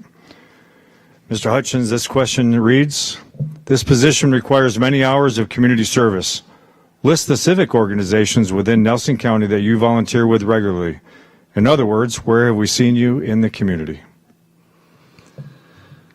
Oh, heck, I don't know where to start. St. Gregory's Church, St. Gregory's School, Bethlehem, Nelson County High, Thomas Nelson up here the other day with the Civics Bee. I'm not really supposed to politicize that, but I was here. The Knights of Columbus, the Rotary. We got a lot of people in the Rotary. We do a lot of stuff with the Rotary around the community. I mean, I just on and on. In New Haven, when they have some of their events, I go to New Haven, Bloomfield. Bloomfield did their opening of their new park. I went to that, celebrated that with them. Fairfield's homecoming. We go support that every year. I mean, I was 3 or 4 times a week, to be honest about it. I mean, there's so many, I can't really name them all. And what was the rest of the question? Was that it? Where have we seen you in the community? I think you're touching on that in your civic organizations. Well, yeah, ribbon cuttings. They had the community forums. I'll tell you another thing we started. Well, I'll tell you another thing I've done. I started this radio show about a year ago. I had my own radio show for the county. It's not political. We don't talk about anything political, and about what we try to be transparent, and we have been transparent. We started live Facebook at the fiscal court meetings. We finally got that up where it's streaming and it's live and people can watch it. So we're transparent so everybody can see what's going on in the community. That's a really big thing. And then you can watch it. If you can't see it live, you can follow it the next day or two. Then we've got G&G and the WBRT and the Gazette and the Kentucky Standard. They're really good about showing everything. And this radio show we do for 1 hour, it's really taken off. There's a lot of people call, and I hear comments about it all the time. So that way, then I tell them, you know, what we've got going on downtown. We do a lot of things as far as downtown Bardstown. You know, I haven't really got into that too much, but we spent about $1 million on the old courthouse. It was in bad shape. The mold, the mildew, the plaster, the bees, the leaks, the windows leaking. I mean, it was in rough shape, and we've done it. And we replaced the whole heating and air system. We took out the old boilers, took out all the ductwork, and then the Tourist Commission put up another $600,000 of their money, not taxpayers' money, to remodel what I call the downstairs. So you turn on the channels on TV about every day. You got old courthouses on about, I guess, every local or Louisville channel. So it's a pretty important piece for the Bardstown community. So. And then you got I don't know, you asked me that question, how many, we got these community forums. Since Candy Mastroni has been instrumental in leading that, and all the elected officials, every magisterial district, at least once a year, twice a year, we have community forums where people meet and greet and talk. That's been very important. So we even invited our Democratic guy to come to it. He's a registered Democrat. He even showed up a time or two. So, yeah, but I didn't hold no grudges. See, there you go. I was holding grudges against that. So, I mean, there's a lot. The ribbon cuttings and the Chamber of Commerce has their, I don't know what they call them every month, community forums and Main Street. I mean, there's just so many things that we do. 30 seconds. Really, I'm out of breath. Well, I will say one thing. I don't rebut that, but one thing I will say about that, you'll see me everywhere, and you won't see him anywhere.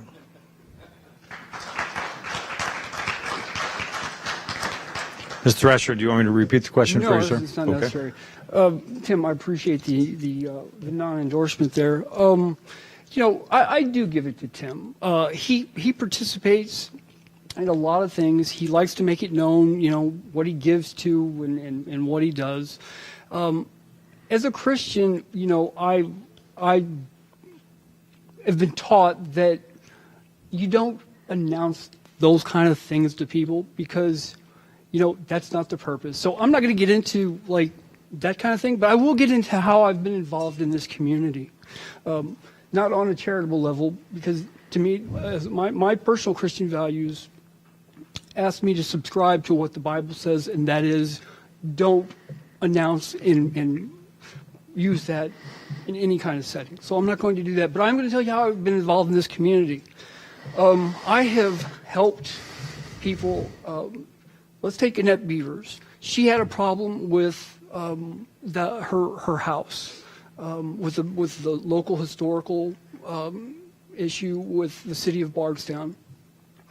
I try to help get that problem changed. I have, on different levels, been involved in, obviously, the Republican Party, which I felt we did an excellent job. The prior committee did an excellent job, and John's doing a really good job as chair. But I'm pretty proud of the accomplishments that I made while I was chairman of the Republican Party here. I got to meet a lot of people. And that's another thing. Tim, when I was chair, we didn't see you at all. And I don't know you like to, and that's unfortunate that you say that I'm not seen anywhere. We didn't see you at all. Where were you when we were fighting for President Trump? When he's done, you'll have a chance, sir. Where were you when we were fighting for President Trump? Because I'll tell you right now, our committee was fighting for President Trump. I'm the one that held the largest Trump train in central Kentucky from Mount Washington to Bardstown. I was the one that organized that. You were nowhere to be found. But I will tell you one place where you were found. On the very first vote, as you were a Republican on the executive committee in 2022, the first vote you made was to rescind the censure of Mitch McConnell. After he attacked President Trump on the floor of the Senate, we had passed a censure, the previous county committee. Well, when Tim got on the committee. First vote he ever took was to rescind that. So, Tim, you can throw barbs at me, mudsling. That's fine, but just be prepared to understand that you were nowhere to be found for a long time in politics. So I just wish you wouldn't do that, sir. Mr. Hutchins, if you'd like 3 minutes for your closing comment. I want to rebut. Oh, I'm sorry. You have an opportunity to rebut. I apologize. Thank you, sir. 1 minute. Well, he kind of pointed at me a couple times like I got something named after me. The only thing I teased Pappy Cecil, a good friend of mine, just turned 100 years old. Pappy Cecil Lane, I went out and visited him, but not this time yet. And you've got Dean Watts Park, and people say, well, they're going to name after you, Judge. I said, we expanded the landfill, they're going to call it Tim's Dump. That's probably about all I'll get. That's all I want. He's talking about somehow or another they got in church and donations. I never did talk about what we give. I mean, if you just get out there and work a little bit is one thing. So the name recognition and talking about Trump and all that. I'm not running for senator like McConnell. He's a senator. I'm not running for president. I'm running for county judge. Inside a minute. Thank you, sir. All right, here, give me 1 minute. I'm sorry. Mr. Thresher, do you want a rebuttal to the final question? Okay, got it. If I remember, correct me if I'm wrong, Mr. Snow, Mr. Thrasher went first on the opening comments. We've done 6 questions, and each candidate has gone first 3 times. So I think for this one, Mr. Hutchins is going first for the closing comments, and this is a 3-minute closing comment opportunity, which will be followed by Mr. Thrasher. Yeah, thank you, General. And I thank everybody, and John and the Republican Committee, and all my supporters and my family. And I seen one of my daughters come in. She's been about half sick today. She skipped school, so I guess she couldn't stay long. And Gina, of course, she's worked tirelessly, and I probably wouldn't be here without her. And I know I'm going to point out a lot of supporters, but I definitely going to point out Kim because she's been there day in and day out. And I just want to thank everybody. I mean, I'm sure there's people out there who can do better than I do. And everybody's going to be replaceable one day. And I hope everybody just does the best they can do. And that's what I try to do every day. And I want to leave this place a better place when I leave than what I inherited. That's what my ultimate goal is. And it's tough. It's a hell of a job. I'm going to tell you right now. I've got about 12 departments and either direct or indirect, and about 190 employees that we got to deal with, and supervisors and everything. And it's not an easy job. I'm going to tell you that. So whoever wins this race better be ready to go. I talked to a lot of judges around, and some of them kind of wish they never did run. Let's put it that way. But I was fortunate to be a magistrate for 17 years. I did have a lot of experience under my belt. So, in closing, I just want to thank everybody. I told you some of my vision going forward, and, we want to get this industrial park going and the recreation park expanded and the expo center and all that for the community. But we got to continue to blacktop our roads, make sure we got these last 2 winters have been tough on us, and the floods and ice and all that. So we got a lot of road repair coming up. It costs a lot of money, the shoulders and ditches and all that. But I'm very proud of our work crews and all over in the county. We got a really good department, and we pay them good. I want to pay them more because they deserve it. You got to compete with your private sector. You have to, or you're not going to keep any good people. So with saying that, I could go on and on about what we've done and accomplished what we want to do, but one thing that I campaigned on for sure last time is we're going to change the culture. We're going to have a good common sense, and we've done that. Planning and zoning, we've reworked a lot of that, and it's gotten us a lot better and more friendly in our code enforcement for sure. 3 things I said wouldn't get done, and I did it. You're not going to do it. You can't do it. You won't do it, but I did it. So we do the prayer at every meeting. We do the pledge at every meeting, and we put the 10 Commandments up in the courthouse. And I'm very proud of that. And I think it's very, and the magistrate supported that. And I think it's very important. So you got to be a leader. You can't be a follower. So 15 seconds. thank all of y'all. And I'm going to thank God, and God bless America. Okay.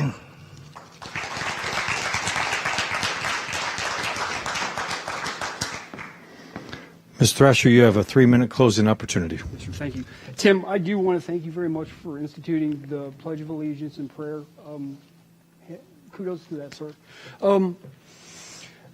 Tonight you heard two different visions of Nelson County.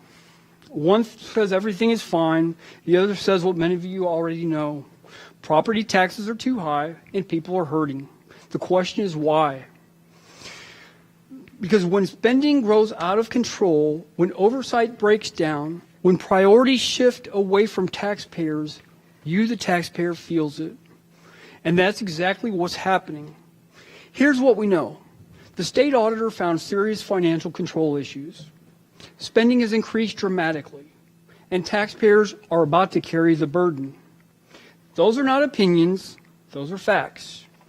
My opponent may say these were necessary decisions, but here's the truth. Necessary projects don't justify reckless finances, especially when families are struggling. This election is about restoring balance. It's about getting back to spending within our means, following the law every time, respecting taxpayer dollars, and relieving the pressure on working families and senior citizens in this county. You deserve a government that understands what you're going through. You deserve leadership that says if families have to tighten their belts, government should too. I'm asking for your vote because Nelson County doesn't need more spending. It needs discipline, accountability, and relief for taxpayers. Thank you very much, and God bless. Thank you.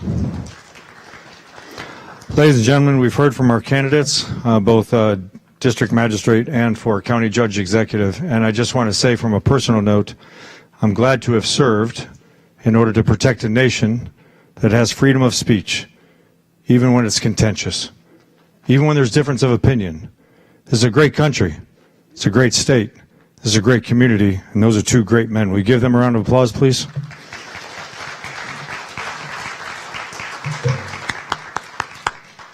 So let me finish by saying, Roger, thank you very much. Roger did not have to do this. He gave of his time to come and help us be an impartial moderator for these debates, and we greatly appreciate that.